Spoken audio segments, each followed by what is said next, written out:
नमस्कार मंडळी. आज गुलाबजामुन बनवायला घेतला आहे. बरेच दिवस झालं मी पॅकेट आणून ठेवलं होतं, पण आज करू उद्या करू असं करत वेळच भेटला नव्हता. यावेळेस मी गिट्सचं गुलाबजामुनचं पॅकेट आणलं आहे. कधी कधी चितळेचं पण आणतं, तेही चांगलंच असतं. तर छान गोल्डन ब्राऊन रंगावरती गुलाबजामुन तळून घेतले. आता ना याची साईज जी आहे ना ती मी जरा लहान केली होती, आणि जर मोठ्या साईजचे केले ना तर ते 50 वगैरे होतात, पण इथे जास्तीच झाले होते. 70-80 म्हटलात तरी चालेल, इतके गुलाबजामुन झाले होते. मी काही मोजले नाहीत, पण अंदाजे सांगते.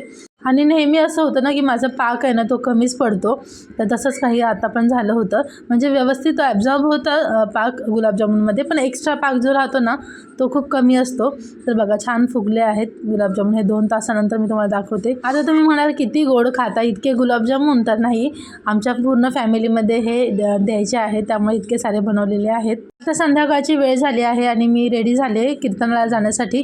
कीर्तनाला जायचं असेल ना तर मग फक्त आधीच आणि यांचं जेवण बनवते, आणि आमच्यासाठी तर तिकडे जेवण असतंच. तर ही कॉटनची साडी आहे आणि पडद्याला एकदम मॅच झाली आहे. मी एडिट करताना पाहिलं. आता आले आहे कीर्तनाला, आणि एका महिलेचं कीर्तन होतं आज. बघून खूप छान वाटलं.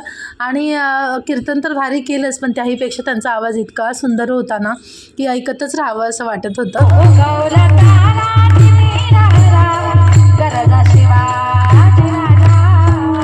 पंगत बसलेली आहे. आज जेवणामध्ये होतं भात, भाजी आणि शिरा.